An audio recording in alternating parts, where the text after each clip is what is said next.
The second and third session of this chapter describes the progress attained the independent India in different sectors. This is the time for second part. Let's discuss the progress that India attained after its independence. First, in economic sector, India accepted the mixed economy consisting of capitalist and socialist economics. It gave importance to public sector. Under the leadership of Jawaharlal Nehru, India adopted a series of plans and schemes, and India adopted a centralized economic planning from Soviet Union. The Planning Commission was constituted under the chairmanship of Jawaharlal Nehru in 1950. In 1951, we have started the first 5-year plan, which gave more importance to the field of agriculture. And 5-year plans nourished the development in the field of agriculture, industry, education, and energy sources.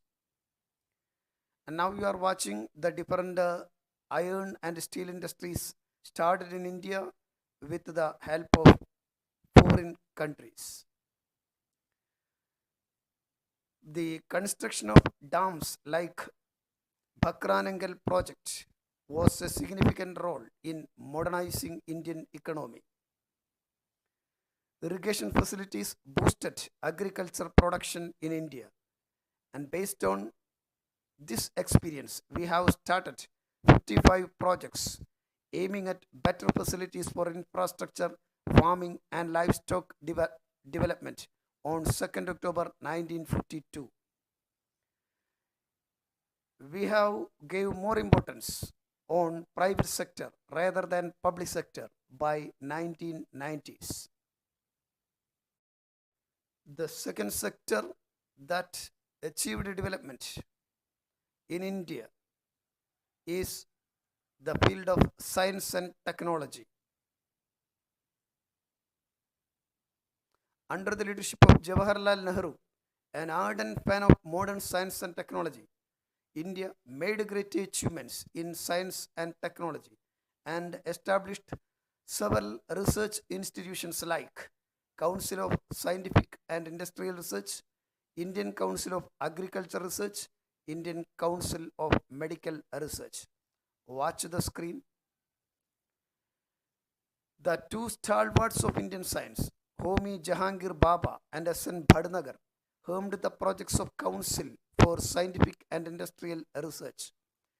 H.J. Baba was the head of the Tata Institute of Fundamental Research and Indian Atomic Energy Commission. For the development of engineering and technology, we have started Indian Institute of Technology between 1954 and 1964. Nehru strongly believed that India should minimize her dependence on Western countries in science and technology.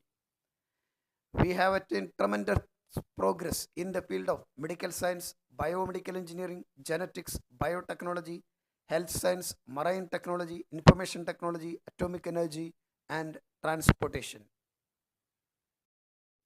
The third sector where India reached its zenith was the space research. In 1962, Nehru, with the technical advice of Vikram Sarabhai, formed Indian National Committee for Space Research. Following this, in 1969, Indian Space Research Organization was established to lead space research. The first rocket launching station in India was established in Tumba near Thiruvananthapuram. Our first satellite Aryabhatta was successfully launched in 1975. In addition to satellites, space vehicles and rocket launchers were developed. There were several agencies started to develop satellites in India. They are National Remote Sensing Agency, Physical Research Laboratory, etc. Agni and Prithvi are the missiles developed by India. Dr. Rajaramana and Abdul Kalam led our experiments in atomic energy sector. We have developed Chandrayaan and Mangalyaan. Chandrayaan, which began in 2008, is India's first lunar mission. With this, India became a member in coveted group to launch space shuttle to the lunar orbit after America, Russia, European Space Agency, China, and Japan.